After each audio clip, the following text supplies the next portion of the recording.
Evening to all of you. CSR or CSCR is a condition which we have all seen. All general ophthalmologists and all postgraduate students have seen this condition once in a while. And it's not a condition very difficult to diagnose most of the time. It is very easy, and even managing is easier because it's a self-resolving condition. But there are 1/3 of the patients who do go into complications and then need to be seen by retina specialists. So which type of patients are these? And what do we do with them?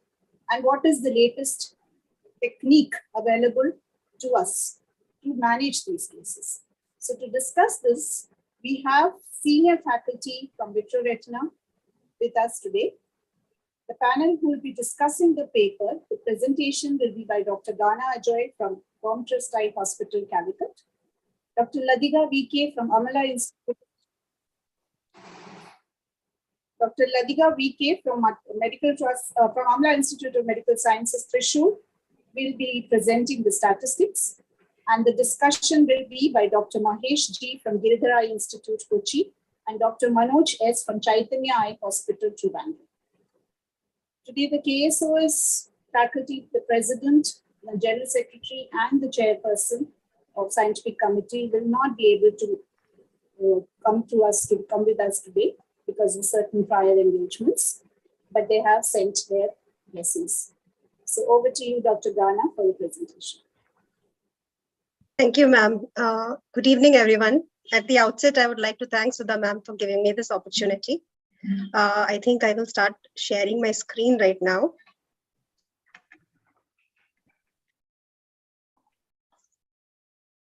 Is it visible? Yeah. Yeah. Okay. So the journal topic today is optical coherence tomography angiography compared with multimodal imaging for diagnosing neovascular CSCR. And this was published in American Journal of Ophthalmology, 2021 December. And just before jumping into the journal, just a little bit of a background.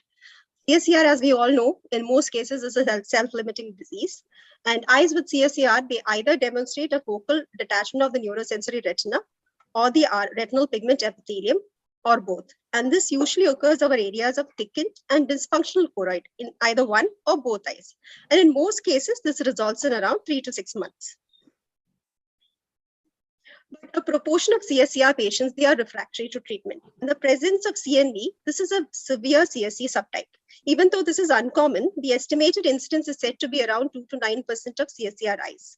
This may lead to deterioration of vision, and hence identifying the presence of CNV is essential to initiate the appropriate treatment.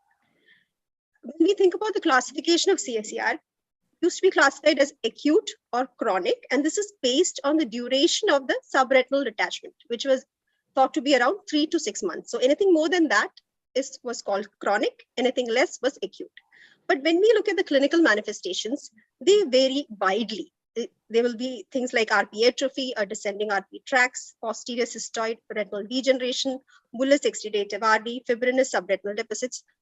So to explain or to give a word of what to diagnose, people call it as, say, chronic persistent, acute recurrent, acute on chronic, subclinical disease. The thing is, the important goal of any classification is its ability to predict the course of the disease, which this does not do. When multimodal imaging came about, this FA or ICG, the sort of fluorescent OCT, Opta, what they were able to help us was, it gave us tools to image these, gave us an opportunity to refine the CSCR classification. That was what Dr. J. Chablani in multimodal imaging-based CSCR classification did. He divided it into simple, complex, and typical. He included the presence of retinal atrophy, presence of choroidal neovascularization, and the duration of the disease as well. This is a newer proposed classification. He did it using multimodal imaging. And yet, when we talk about CNV and CSCR, the diagnosis is still challenging. This is because we know fundus fluorescent angiography, this is the gold standard to diagnose CNV in AMD. But fluorescent angiography in CSCR, it has multifocal leaks, stains from RP, window defects, and this masquerades the typical appearance of a stippled granular hyperfluorescence and occult leak, which is characteristic of type 1 CNV. Is Octa a more effective tool? Dr. Bonini et al. Thought so. He found that the OCT alone is comparable to FA for diagnosing CNV and CSCR. This particular journal, the objective or the primary research question is to assess the diagnostic accuracy of OCTA compared with multimodal imaging for CNV in CSER and to determine the features that predicted CNV. This was a prospective cross-sectional study. And the inclusion criteria, they included clinical presence of serous macular detachment associated with focal or diffuse RP leak and thickened choroid due to CSE. They included age 18 years and older. The exclusion criteria were any other maculopathy. The multimodal images that they included color fundus photography, fundus autofluorescent, OCT line scan, OCTA, fluorescent angiography, and ICG angiography. Optos, Heidelberg, DRI, Triton. These were the machines that they used. When they looked at OCTA, they used both 3x3, 3x3 and 6x6 mm volumes were captured for each side. And the choroidal layer was segmented from the outer edge of the hyperreflective RPE to the inner edge of the sclera. So this is to measure the subfoveal choroidal thickness. And how did they grade the images? They looked at granular in this autofluorescence. They looked at the granular hyper or hypoautofluorescence, the confluent hypoautofluorescence, and the presence of descending tracks. In OCT line scan, they looked at PD, especially the flat irregular PD, RP microribs, pachydrausin, serous PD, focal choroidal excavation, posterior sister degeneration, RP atrophy, subretinal fluid, and subretinal hyperreflective dots. In fluorescent angiography, they looked early diffuse or multifocally, as well as late ill-defined leakage, as seen in this particular FA. In ICGA, they looked at hyperspinosum spots, hyperspinosum plaques, dilated choroidal vessels, and choroidal vascular hyperpermeability. In OCTA, they looked at the presence of neovascular network. The reason they included a 6x6 and a 3x3 volume scan was in this particular patient, you can see they picked up the neovascularization in the 3x3 volume scan. Unmasked graders, they were included 2 medical retina specialists. Independently, they determined if the eye had CSE. They excluded all other diagnosis. All the armamentarium of tools were available to them. They recorded the presence or absence of CNV. And if they had any disagreement, there was a third senior person, arbitrator, to decide. Masked people, what they did was CNV, grader CNE only looked at OCTA scans. Grader ENF only looked at FA and ICG.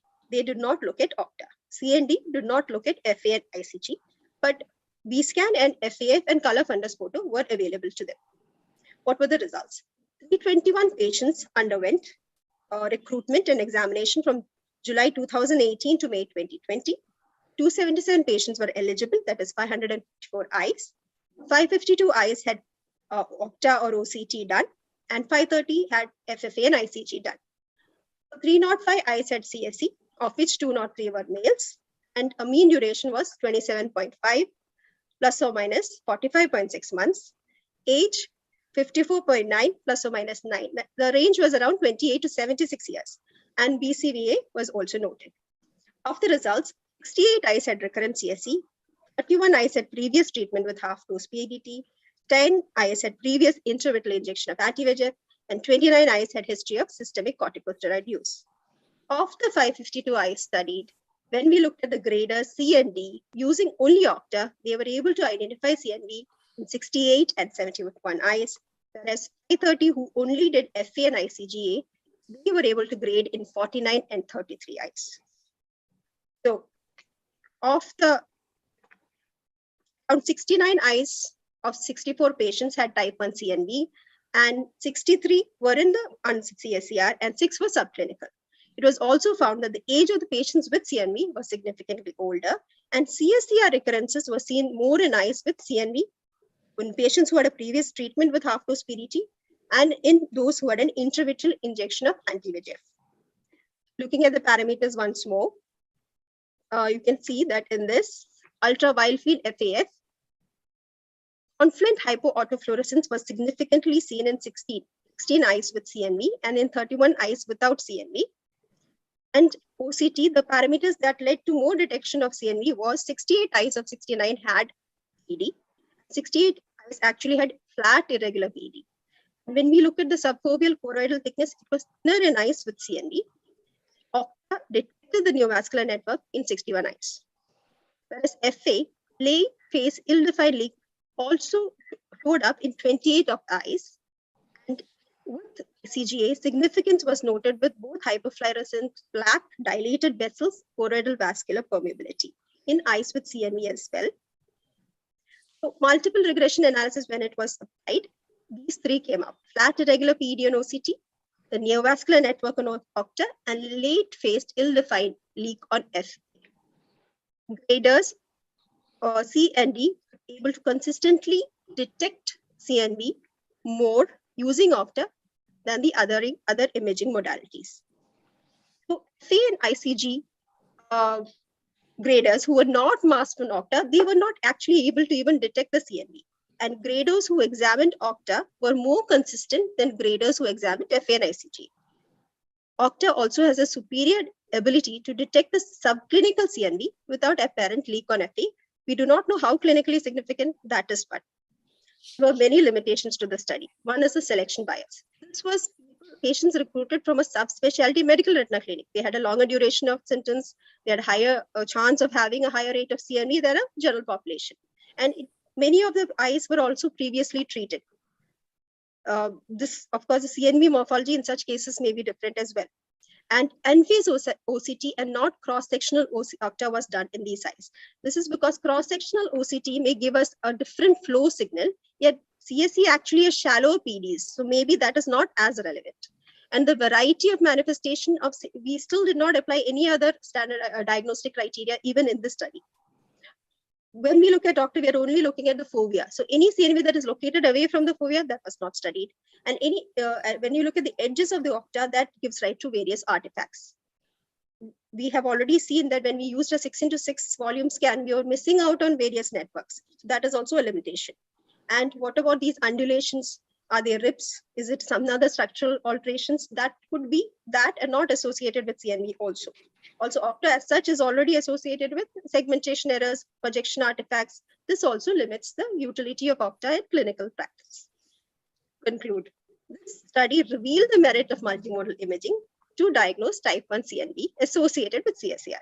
And it is non-invasive. So in case we do not have diangiography, then we have OCTA and OCT, that may be the preferred primary investigation for CNV and CSER. However, there are still important caveats in interpreting CNV, as I've mentioned, RP, undulation, rips, and things like that. And interpretation of multimodal imaging with diangiography, OCTA, and structural OCT scan enhances the reliability of diagnosing CNV and CSER eyes. Thank you. Thank you, Jana. Can you stop sharing it? Yes, ma'am.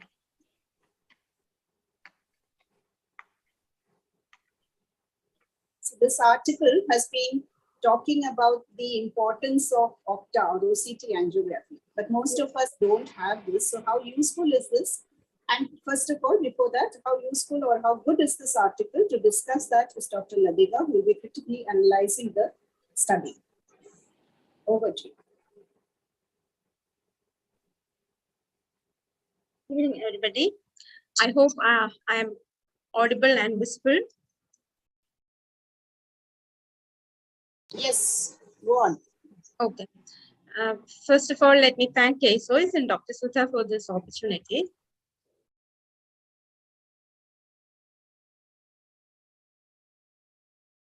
Yeah. So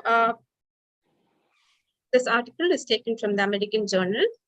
And it's a very interesting, it belongs to a very interesting genre in that it is a study of diagnostic accuracy into which an observational analytical component has also been woven into.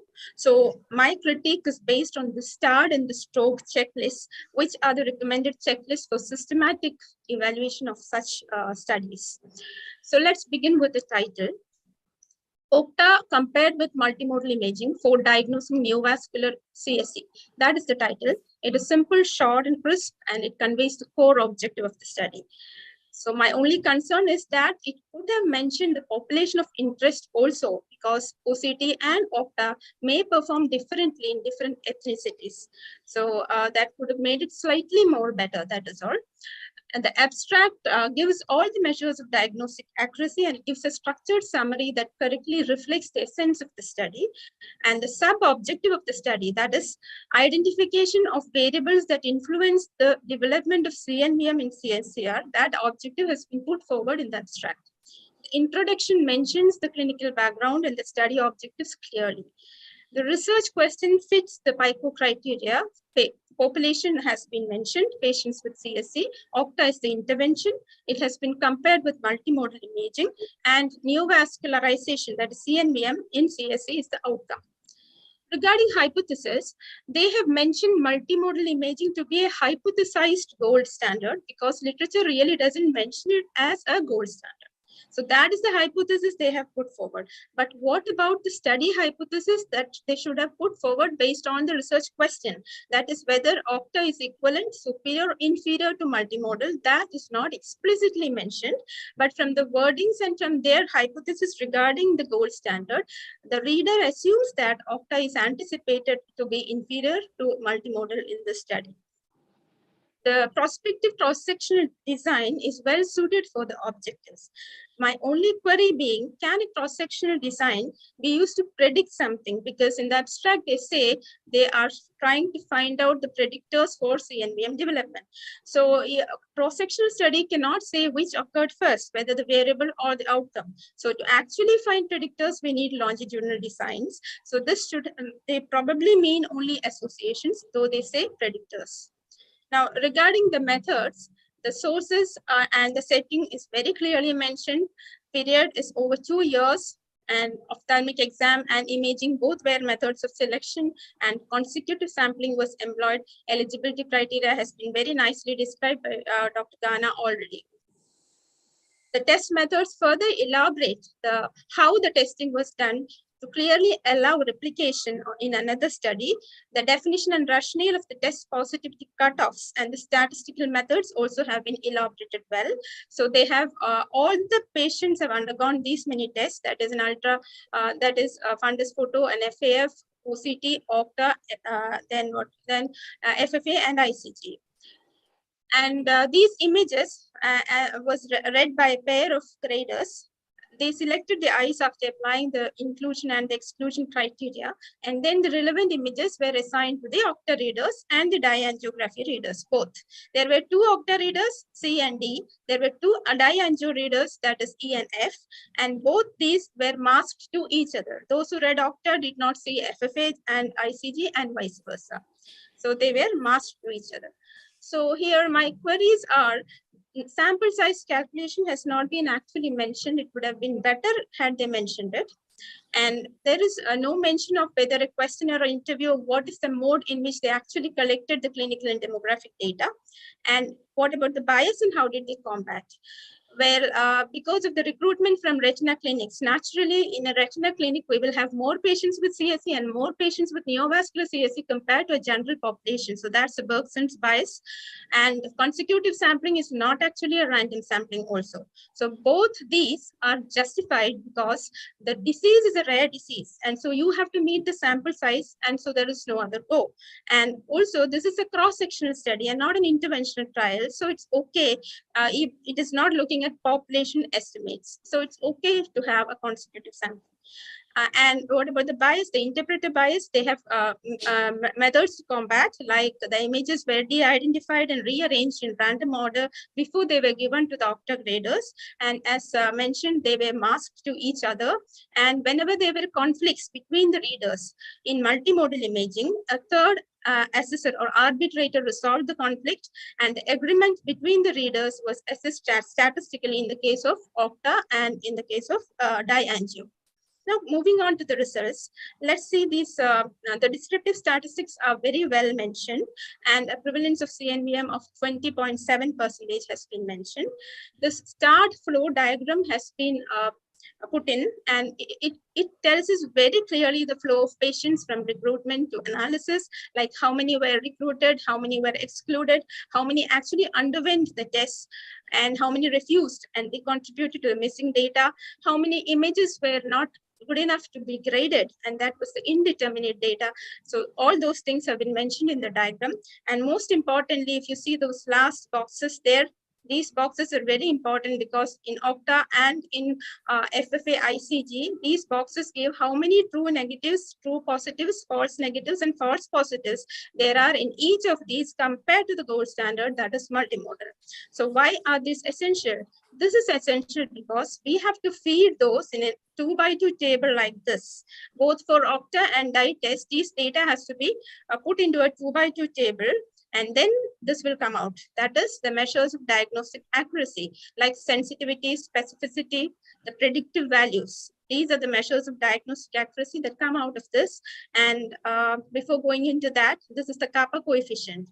Kappa coefficient is just a measure of agreement between the readers. For example, readers C and D and readers E and F. They have to agree with each other. So it was seen that Octa had better agreement and hence better consistency if two observers were to repeat it in clinical practice. So now let's see what each of these means. So sensitivity was higher for Octa. In simple terms, it means that if there were 100 eyes, which multimodal said had CNVM, then Octa picked it up in 81 eyes, whereas the DIE test picked it up only in 33 eyes. That is what it means. And what about specificity? Again, Octa scores, but the difference is not that marked. So if the multimodal says there is no CNVM in 100 eyes, then Octa concurs in 97 eyes, whereas the DIE test concur only in 94 eyes. Now, this whatever specificity and sensitivity are just saying only how good a test is compared to a gold standard test. They are measures of the particular test. But actually what a clinician needs is we need to know if somebody is positive for a test, what is the probability that that person actually has the disease. So that is the diagnostic power or predictive power of that test. To say that, we need to have the prevalence, we need to know the prevalence of the condition in the sample. For example, we had the RAC test and the RT-PCR for COVID. So it is just like saying, if you're RT-PCR positive, what is the probability that you really have COVID? That is what is called the diagnostic power of a test. So what did they find in that?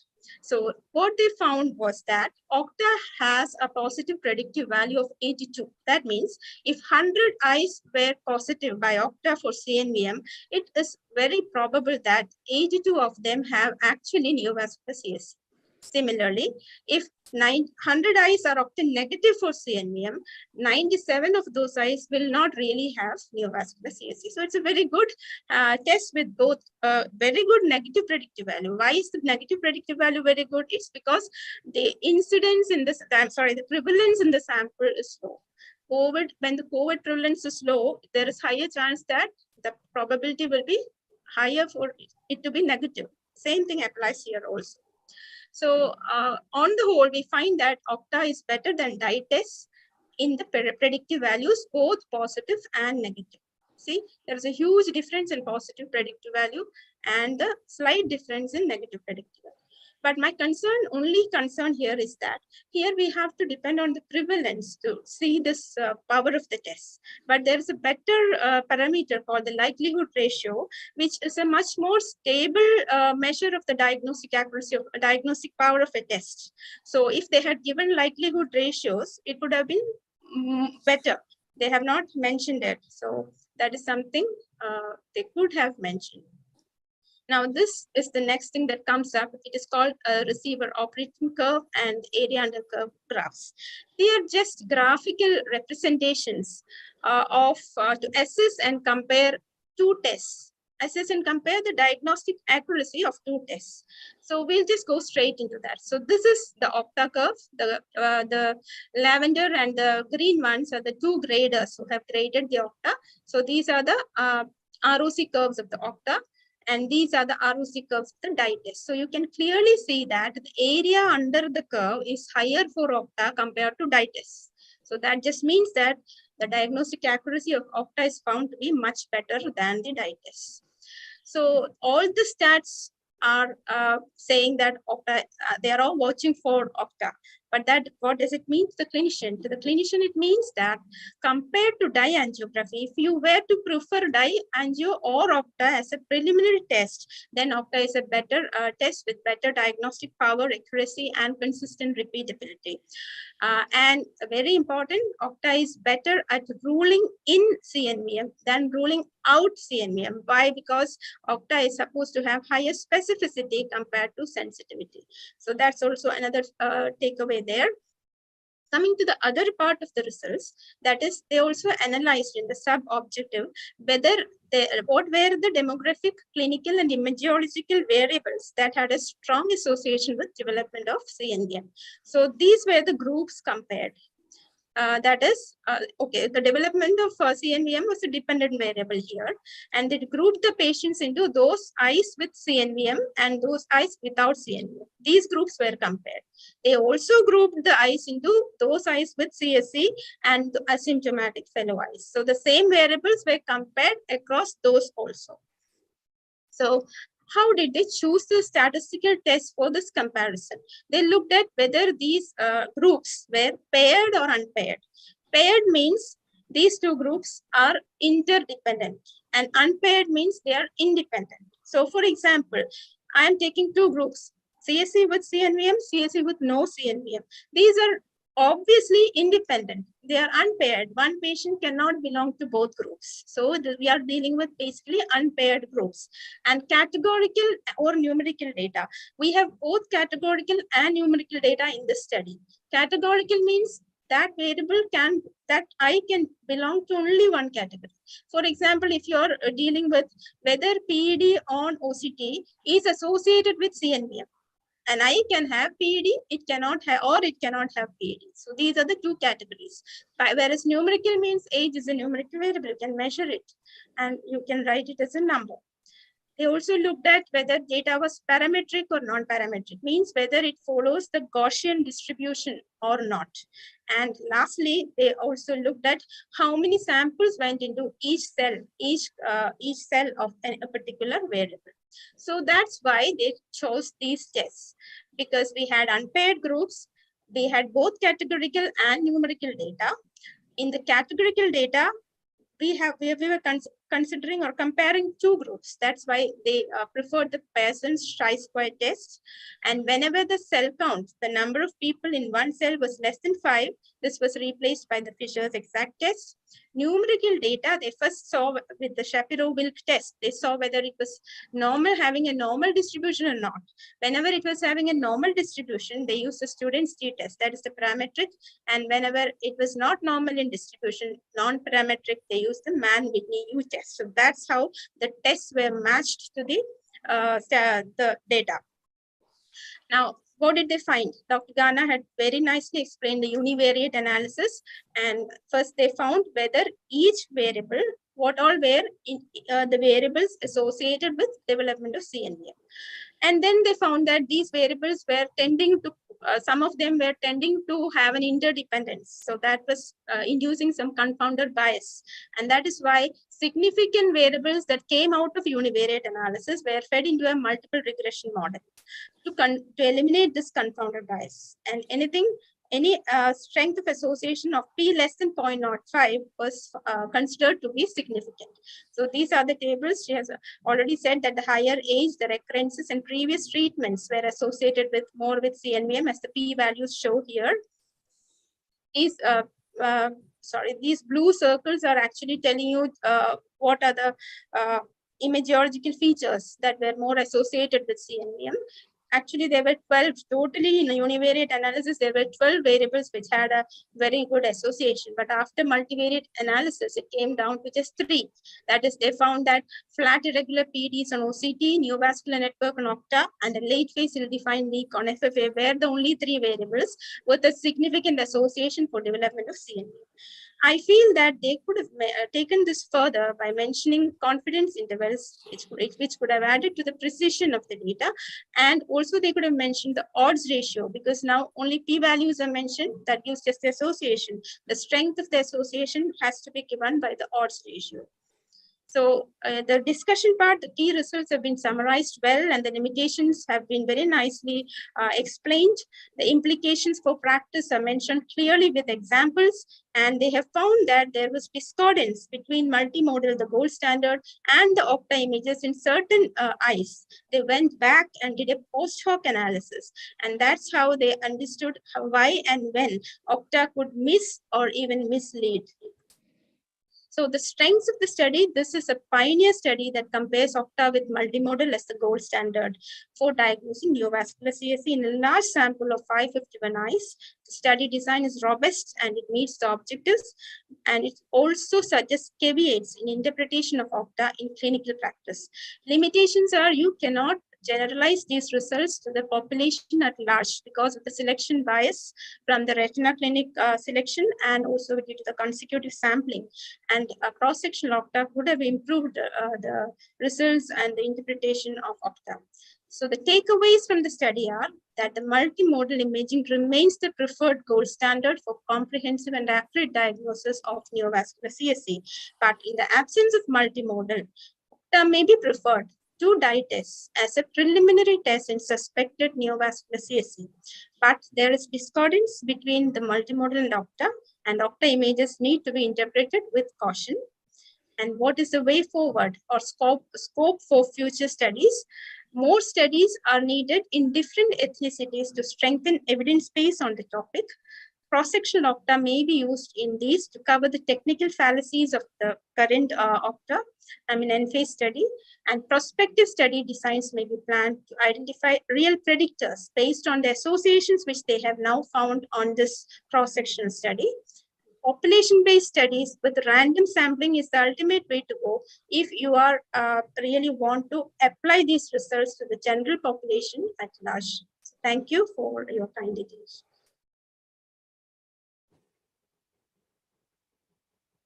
Very nicely presented, Latika. Such difficult stats, I think, properly and simplified. I hope the audience has been able to appreciate it. Now we'll come to the clinical discussion. So how relevant is the study? Over to you, Dr. Manoj, for starting the discussion. Thank you, madam, for giving me this opportunity. So we've heard Dr. Latika talk in detail about the statistics part, and I don't know what her final verdict was, is it a good study or a bad study, but I hope she said that it is probably a reasonably well done prospective study. Some observations that I made from this study is this. One, it is a great study because it talked about multimodal imaging. It has helped us understand how we could correlate one imaging with another set of imaging technique. That is one thing. But the problem is this is a study which focused on choroidal neovascularization, which is not a very common entity in CSR. So we are looking at a small proportion of patients, like Dr. Gana said, around 2 to 8% of patients who are probably going to present with CNVMs. Though Okta pickup rate is much higher, it can be as high as 20 to 58% compared to the traditional dye-based angiography. That is one thing. The second thing that I found in the study was this: now most of us who use Okta, we use the spectral domain Okta. This study primarily used the KSOS OCT-A, which is not very common in practice. One is a very costly equipment, and so most of us, the majority of the practice in people know we use SD-OCT. Now SD-OCT has some problems when compared to SS-OCT in detection of choroidal neovascularization specifically, especially in the setting of subretinal fluid. Now this study, though the inclusion criteria mentions that there is subretinal fluid at diagnosis, if you look into the tables, their OCT-wise analysis, they have not talked about the subretinal fluid component at all. So it's possible that they have ignored it. We don't know. If there is more subretinal fluid, maybe we will miss CNVMs more because the OCT has to go through this fluid. So we really don't know whether the amount of fluid was different in cases where the CNV was picked up versus in those the CNV was not picked up. Anyway, the fallacies, the difficulties in Okta and all that has been well covered. One more thing that's interesting that I found was that there seems to be a lot of disparity between the graders when they looked at FA and ICD when compared to OCTA. And OCTA is a newer tool with a lot of problems in understanding these images. And angiography is something which we are very used to. We have been doing it for a long time. Now, in spite of that, here the graders found a lot of difficulty in interpreting angiography images. Whereas in Octano, there seemed to be more concordance between the two observers. In fact, if you look at it carefully, the ungradable images were more in the FAICD, were more in the Octa group, and it was less in the FAIC. So they could grade, but they could not identify CNVM present or negative on the basis of dye-based antigrade. So these are some observations that I had, other than the wonderful statistics discussion that Dr. Latika gave us. So before we start into the discussion, we should also try and understand what multimodal imaging is. Now, what is multimodal imaging? Many of us are not very familiar with this term. So multimodal imaging basically means when we use more than one technological system to study a particular pathology. And we have some of these machines which are hybrid machines which can perform more than one investigation simultaneously. Like in this paper, they use different machines to capture different images and try to mesh it up. But there are some machines where you can do everything in single machine. So all this comes under the ambit of multimodal imaging. Now, coming to some common doubts and some common questions that we have in our practice. I would like to start off with the first question. Dr. Ghana, when you see a patient with CSR, do you always need to investigate? You see the patient clinically, you identify CSR. Do you always need to investigate, and what is the order of investigation that you would use? When I first see, and if it's a typical case of CSCR, actually I don't do any investigation other than a clinical examination. And only time I would think is if the patient is very anxious and needs to be convinced about the nature of his disease, I would do an OCT evaluation just to show him what it is, and also for a follow-up. So if I say, okay, come back to me at 1 month later, let's see what happens. And if he's still anxious, I can repeat it, tell him, look, it's resolving, even though clinically I look at the eye and I can tell that it is resolving. So this is, in most cases, I end up not doing anything. And of course, if they need, so many of my patients, they are from the Middle East, they need to go back immediately. So in such cases, of course, I would plan a fluorescent angiography as well, so that I can get him back and he need not go there and then undergo treatment. So that is one case, one situation where I would do that.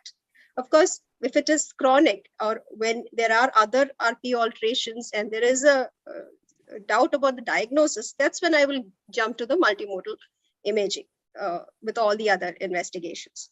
Mahesh, I would like to ask you, is there any specific finding when they come early that you would do anything else other than what I've mentioned? No. Actually, I do OCT because it has got a lot of educational educational value. I do OCT and show them whether it is improving next time we can do. So I do OCT.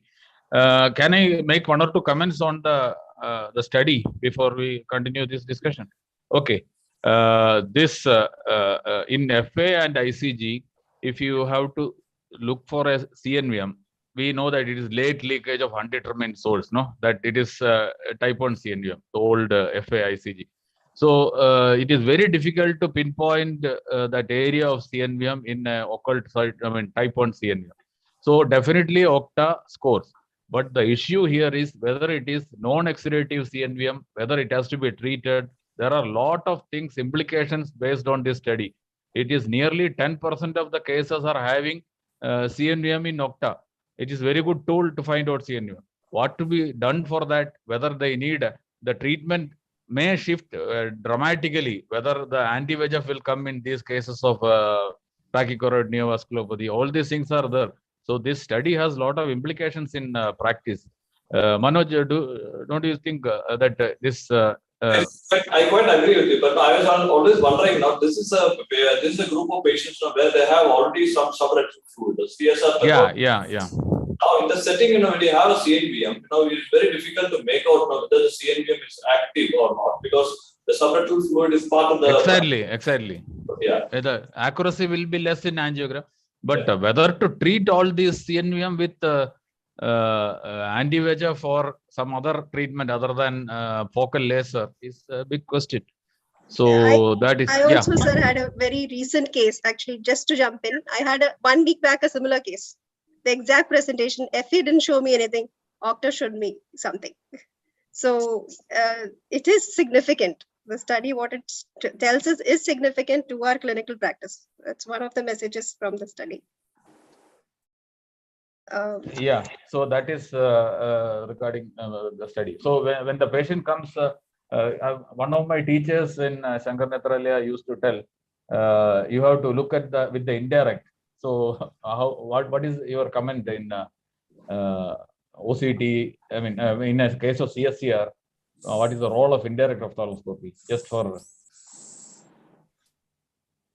can I take that question? Yeah.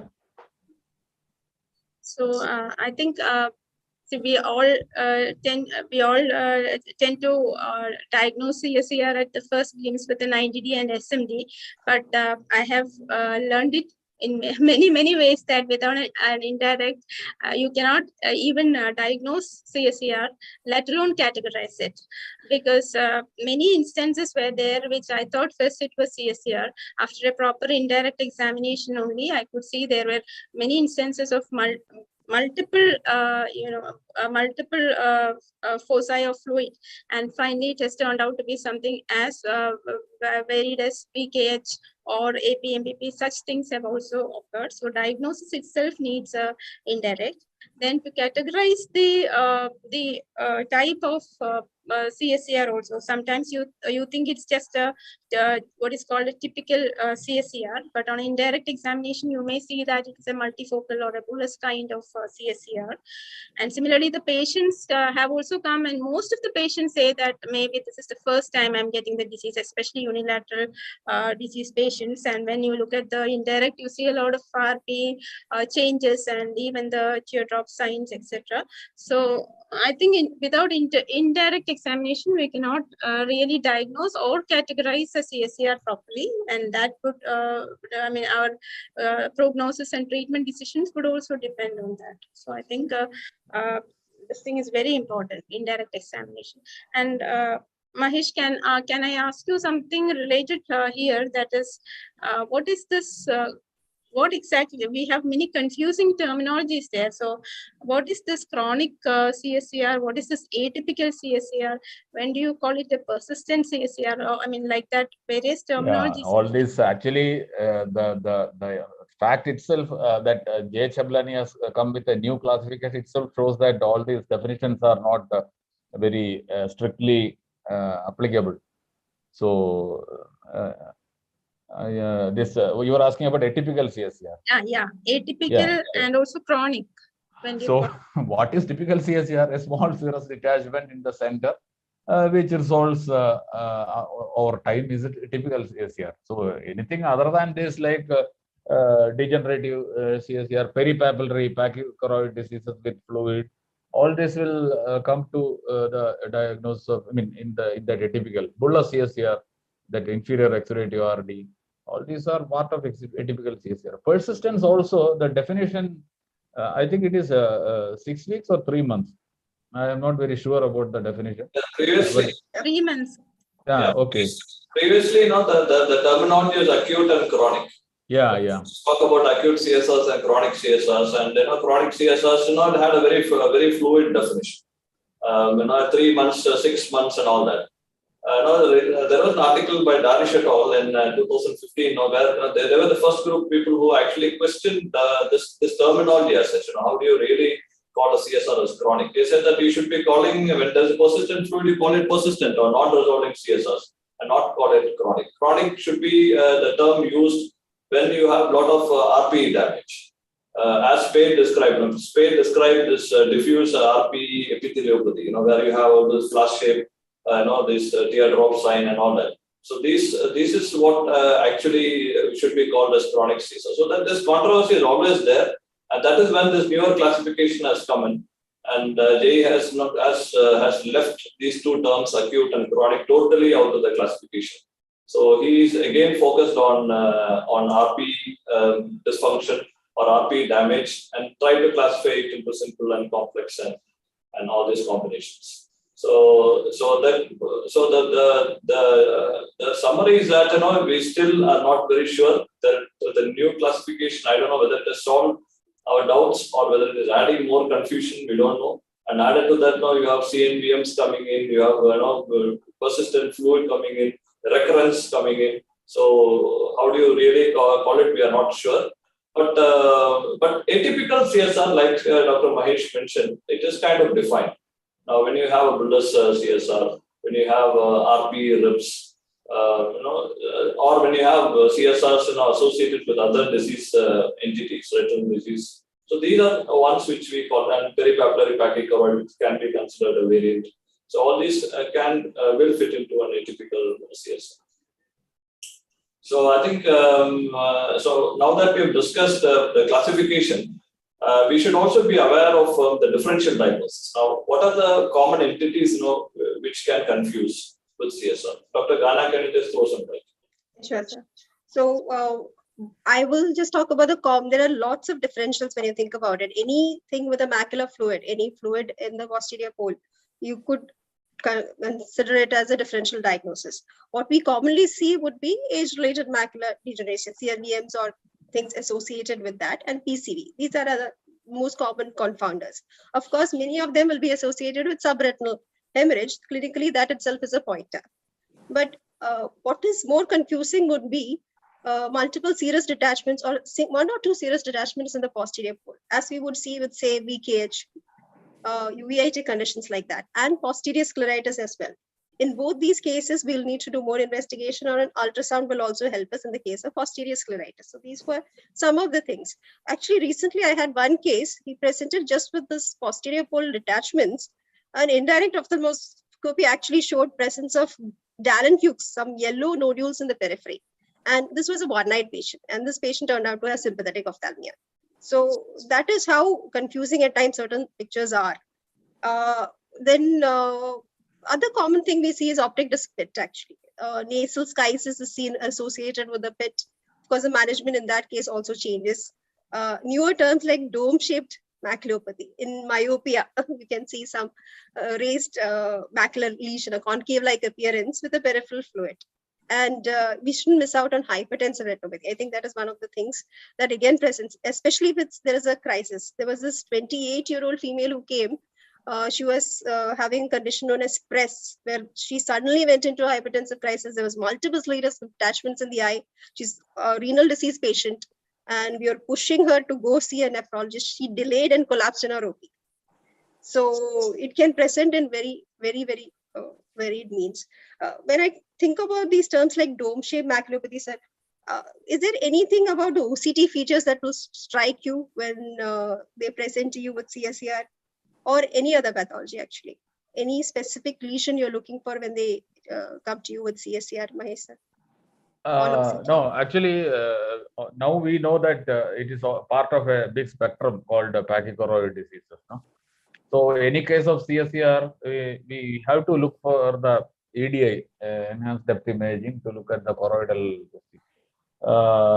structure, choroidal structure and architecture. It is not the thickness that matters in pachychoroid, because the thickness is a value. Nowadays, we see a lot of cases in HCQ screening. There is retinal thinning at the fovea, so you have to stop HCQ. Like that, it is not the absolute value. That is not correct. So this is not the absolute value of the choroidal thickening that is important in diagnosing pachychoroid.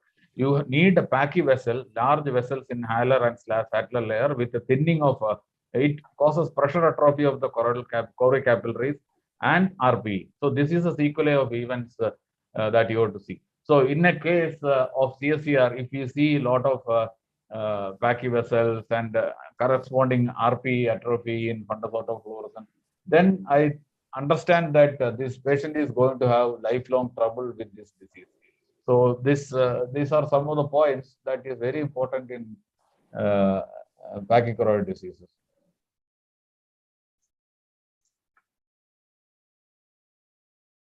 Anything else?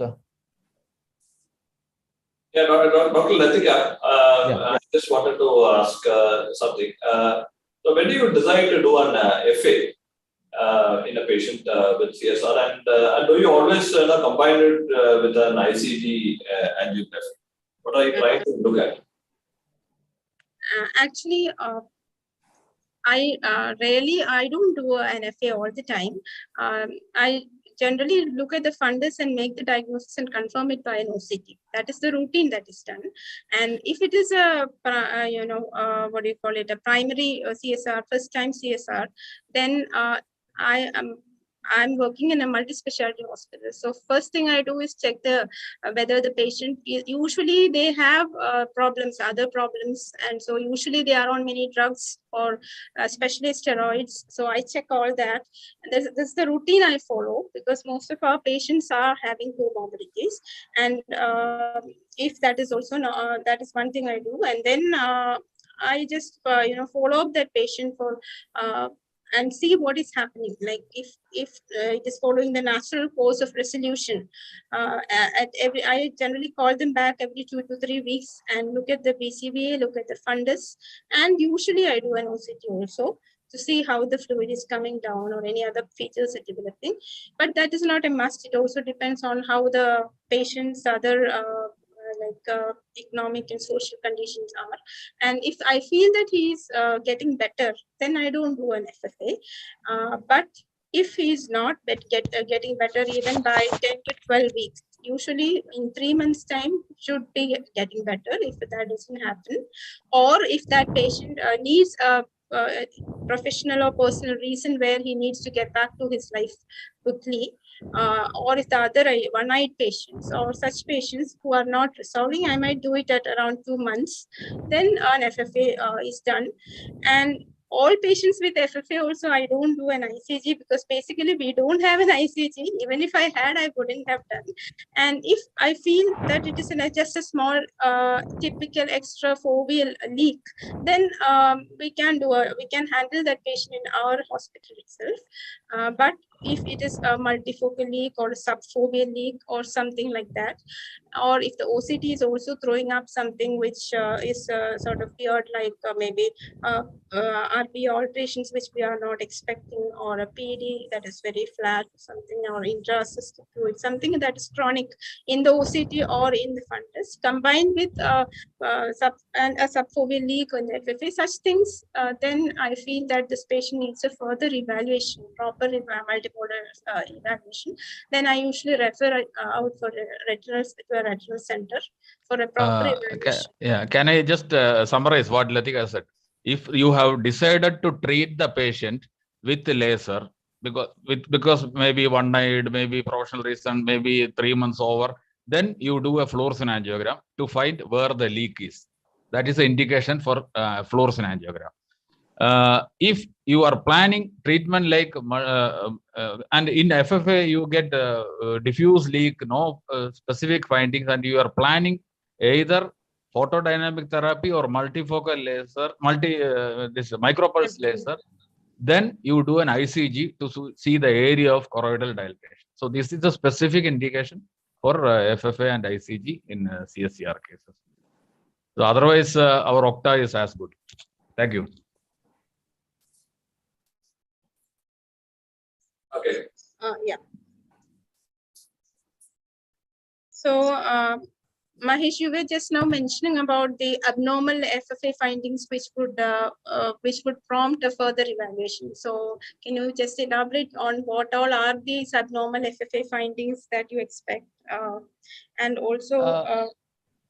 Yeah, actually, one more indication I forgot to mention: in any atypical CSCR, better to do an FA. That is another thing that I just forgot. Okay.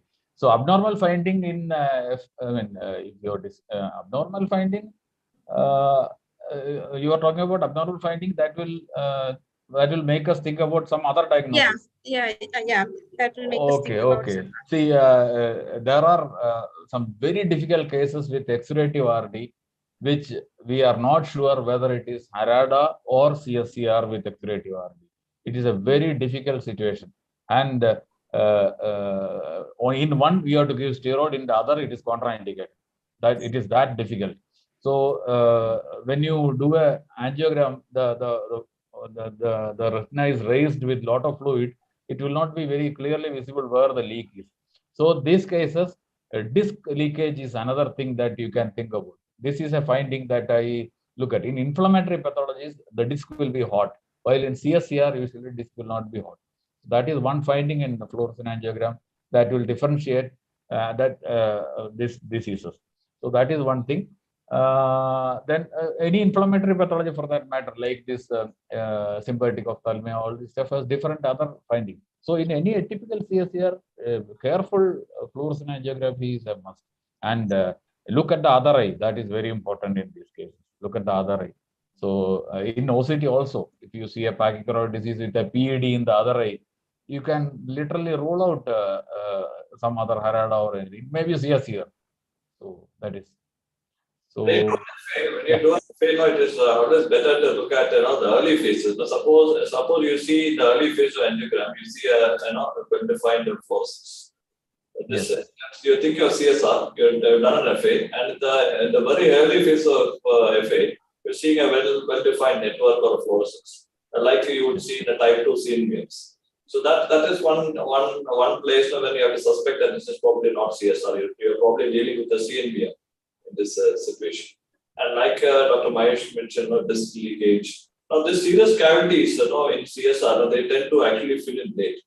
That's a typical article. You have the ink blot or smokestack, but the serous cavities as such, they fill in quite late, maybe beyond the 10-15 minutes of fluorescent angiography. But if you have a serous cavity which is filling up quite early, then you're probably dealing with an inflammatory, serous detachment.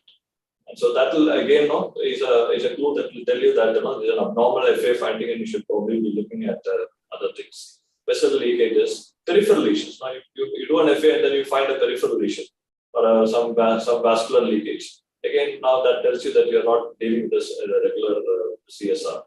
On an ICT, one important we always try to do an ICT along with FA because we believe that it's a choroidal disease, and that when you have to investigate, when you have an opportunity to do an ICT, we should do it. I mean, that's why we do it. Not that we do it for all patients, but predominantly in most of the patients who we start to investigate, we do an ICT at baseline. On ICT, this PEDs are supposed to be in a hyposinus.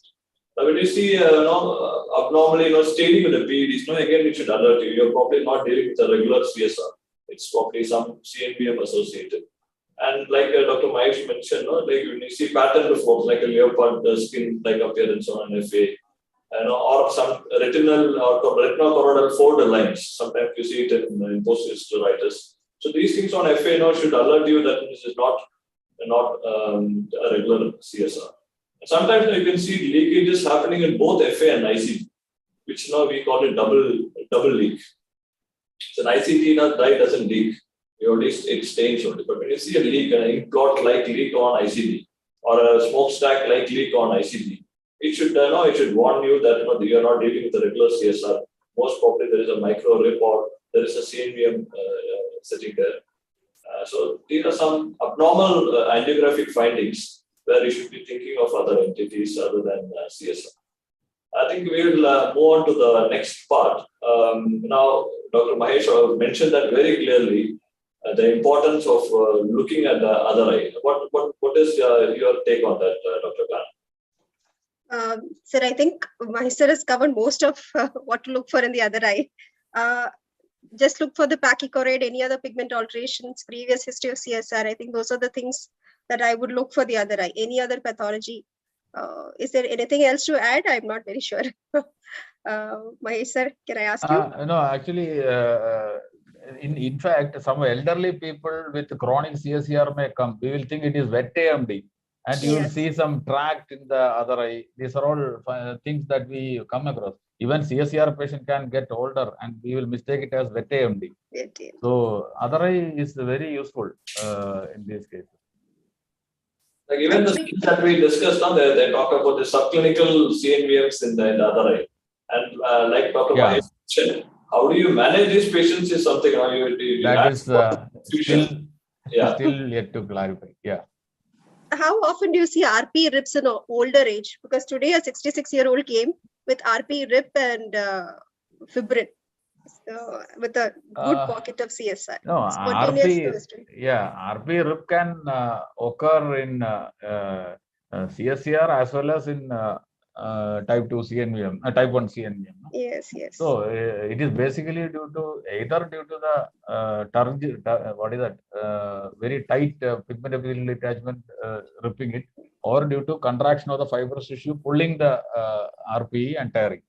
So it can come in elderly people with AMD or PCV and also in CSCR. RP rips generally would indicate a CNVM process. That is what we are thinking of. Yes. But there's a lot of fibrin in this patient. So it was a very shallow serous PD, but nothing else, just that. Yeah, but like Dr. Mahesh mentioned, in bullous CSRs now you have this blowout phenomena. They're called blowouts. Yes. So you have this effect. But there's also a term called RP aperture, which is a slightly different term, where now the RP, if you take an OCT through these lesions, no, the little pigment epithelium is intact except for a small defect. It is not ripped off. It is so there's also a term like that. So I think let's move on to the next situation. Multimodal imaging. Manoj can highlight on the need for multimodal imaging. That is. Yeah, multimodal imaging. Like as we discussed, we in practice, all of us do not have access to multimodal imaging. So CSR is a disease process where you do not require multimodal imaging in all situations. So that is established. I think that should be the take-home message. But there are certain situations when we would like to do multimodal imaging. Like the situation that we already described, when you have an abnormal FFA finding, when you have an abnormal ICT finding, when you need to correlate what exactly is the pathology that is underlying it, you may need to do a multimodal imaging. Like the most common situation is ruling out the CNVM. That is the most common thing. Many of us do not have ICG. So we may do an Manoj, there's a related question in YouTube someone has asked. Is multimodal imaging to be kept as a gold standard? Is that good? It is not. For a pathology like CSR, no, it is not necessarily a gold standard. It is not essential. But in the setting of a chronic CSR, let us say the setting of a chronic CSR, by the new definition where RP dysfunction is there, and when you have a lot of leakages on the FA, which you cannot understand because you don't have the typical ink blot or a smokestack leakage in these patients. You do an ICG, and ICG sometimes confuses the picture, and not all of us have ICG. In such situations, multimodal imaging plays an important role. So when you're talking of recurrent CSRs, or you're talking of a poor responder, your thought is CSR, conservatively managed, or even if you've done a focal laser, but the patient is not doing well, the SRF is still persisting, then you need to rethink. So in such situations, so at primary go, the only indication would be a chronic CSR or an atypical CSR. Atypical CSR also you need multimodal imaging because you cannot just rely on one investigation. And that includes even ultrasonography. Otherwise, the common scenarios are when you have an abnormal FA finding, an abnormal ICG finding, or an abnormal OCT, like what is described in this paper, the flat irregular pigment epithelial detachment. Dr. Ghana showed that picture of a flat irregular pigment epithelial detachment. I'm not sure whether you can call it actually, the study actually called it as flat irregular pigment detachment. But by definition, flat irregular PEDs are something which is at least 500 microns in size and has a height of 100 microns. So that looked like a very small lesion. But that lesion did harbor a CNVM, and therefore you could retrospectively call it a flat irregular PED. So I think these are some situations when you would think of doing a multimodal imaging. I think we will just move on. We will touch upon the newer classification. I think that is something that our audience should know. So, Dr. Latika, can you just throw some light on the newer classification, just a broad outline? Yeah, because of all these confusions regarding the definition and classification, there was this international consensus group on CSIR, which has come up with this new classification based on multimodal imaging. Essentially, they have divided CSR into simple and complex based on how much of RPE is affected or not. If the RP affected area is more than 2 disc diameters in size, then they say it is a complex sort of CSR. And if it is less than 2 disc diameters, that is by infrared imaging or OCT, that is how they assess the RP. And then if it is less than 2 disc diameters of RP abnormalities, then we call it a simple CSR. Whether it is simple or complex, next thing we look at is whether there is SRS, that is whether there is a serous detachment. And if serous detachment is not there, then we say it is a resolved CSCR. And if the serous detachment is there, and if the patient is giving a history of previous illness, then we say that it is a recurrent CSCR. If the serous detachment is there, but there is no history of any previous disease or any sign of any previous disease, then we say it is a it's not a recurrent disease, it's a primary CSCR. But it can be like if it is persisting for more than 6 months, then it becomes a persistent primary CSCR. And if it is resolving and getting better in less than 6 months, then it is only a sporadic primary CSCR. So this is how they classify both complex and simple CSCRs further based on SRS. 2 other things they look at is whether subfoveal outer retinal atrophy is there and whether the presence of CNVM is there in both. And in the complex type, they also look at whether there is intraretinal fluid. So this is how the gist of the classification is. Basically, it's depending upon RP health that they have classified CSC. So this is, I think, they made a very simple disease CSR into very complex. Very complex. Now that we cannot have a take-home message from that classification, because all of us do not have multimodal. When you have a classification should be useful to all of us to practice or to deal with CSR. So I think, and this is very heavy on multimodal image. You need to buy a fundus out of source, even if you have to classify it into simple and complex. And therefore, though it is a new addition to the ever-expanding confusion in CSR. I think even the definitions now they have made very complex using multimodal, not just the classification. So I think we will just move on to the next situation. Dr. Ghana, now among the various drugs, we all know that steroids is implicated. Surprising that intravitreal steroids is not implicated. But how often do you see steroid CSR in your practice, and what do you think? What are other drug histories that one should take? Okay. In my practice, I do see patients who come with CSCR related to steroid use. Initially, I think it was more asthmatics who were on steroids. And nowadays, I'm seeing more transplant patients actually who are on long-term steroids. Even recently, there was a patient actually from Thrissur only. He was on 5 milligram, I believe. He had very bad serous detachments in both eyes, but he was on the rejection. His transplant was almost getting rejected, so they were refusing to stop. So we had a very difficult situation. That's a wonderful patient to do multiple because even based angiography, you need to do all that. Yeah, we did everything, but again, the solution, what do we do then? So that patient actually, so that is one of the recent patients. He's still with us. Then what I'm commonly seeing is any patient with, I don't know how far stress plays a role, even though that has been mentioned. I tell them, go ahead with some kind of meditation. I've stopped giving anxiolytics now. Don't know how consistent that is. Stress causes, of course, endogenous cortisol or a release. So I guess that would be related to it. These are the most common situations that I faced with steroids.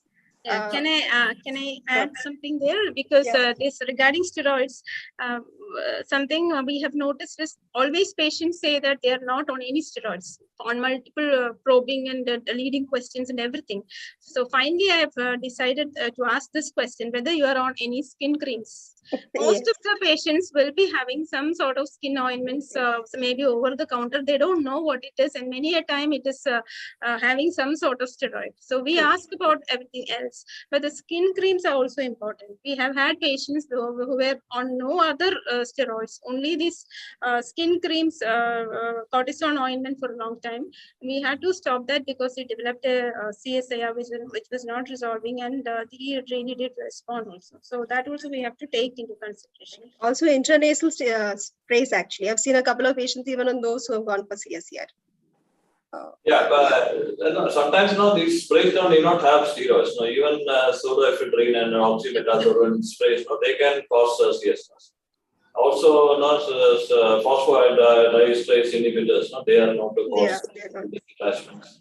Sleep apnea syndrome is supposed to be having some relation. That is another thing that is coming now. Anyway, these are all theoretical things. We can go to, I think, treatment part directly. Yeah. So before we go to that, I think one important question is about the atypical CSR. I think Dr. Mahesh has some experience. How often CSR coexists with other diseases? Now, what is? Yeah, that is actually, I don't know. I mean, we have few papers. I have seen a lot of diabetic maculopathy cases. I have a series of some 30-40 cases. Diabetic maculopathy with a lot of serous detachment. When we do multimodal, we see a CSR-like leak in that. So these are all associations. We don't know what it is. That is one thing.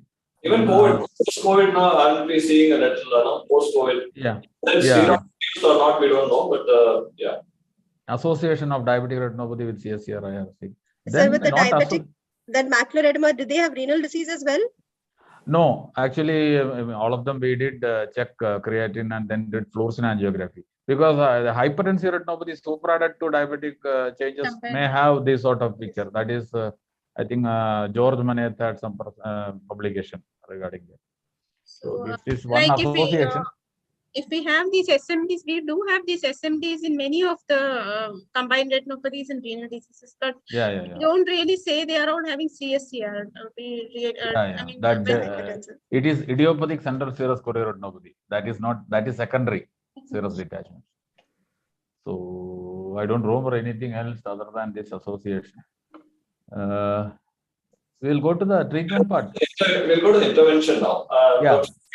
Dr. Latika, how long would you observe the patient? And I generally observe for maximum of 3 months. And as I said, if there are any other reasons, like the patient has to go back, or the patient is one-eyed, or patient has to some professional need that yes, then only I minimum of 2 months anyway I observe. And then only think of doing an FFA.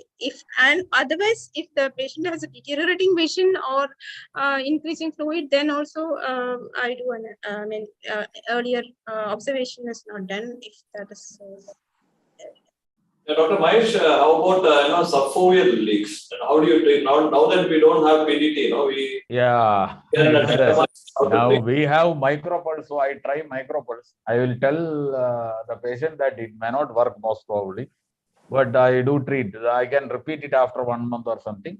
I don't think there is any other option other than some pharmacological drugs like eplerenone and micropulse. These are the only two things that are probably available with little evidence, some evidence. So these are two things. So you have the micropulse yellow or yellow micropulse yellow. It has worked. I don't know whether it has. We have used the green. It doesn't seem to work. Yeah, yellow it is working, but very inconsistent response. Sometimes it will work, sometimes it will. Whether it is a natural cause also, I am not very sure. So, but since there is nothing else to offer, I do this because as far as I was a very good fan of photodynamic therapy, which unfortunately is not available. If you look into this paper now, one interesting fact is these patients have undergone anti-VEGF therapy. Some of the paper that we discussed, and some of them have even underwent the PDT. Low fluence PDT. Low fluence PDT is one of the known risk factors for type 1 CNVM in CSR patients. There are multiple papers which have looked at the risk factors for development of type 1 CNVMs, and one of the known risk factors is a low fluence PDT. In one paper, it is as high as 46%. So now they've given some criteria. If it is an old patient and where the subfoveal choroidal thickness is less, and then you ended up treating a subfoveal leak, then these patients have a higher risk of developing subsequent CNVMs. So that is also something, that we need to keep in mind. So as of Anybody has tried subthreshold TTT? I mean, yeah, we have done subthreshold TTTs. That is something that we do nowadays. But again, the response is not very graded, not as consistent as the low fluence. Low fluence VDT used to work like it's very well. So, Dr. Manoj, we are running a little short of time. Can we sum up now? yeah, I think, can we take one more point, madam? Or should we sum up?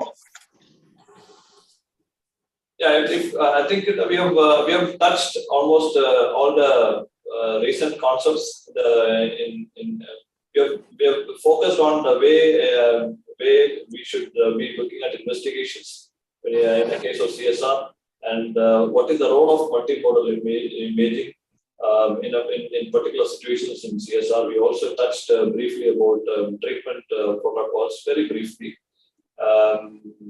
There are two other things that we wanted to discuss, something on the newer and ultra wide field imaging, which is talked about vortex compression and decompression in the management of CSR. But otherwise, I think primarily our discussion was basically on the importance of multimodal imaging, and we have understood that it is not necessary in all cases of CSR, and in select cases, multimodal imaging plays an important role.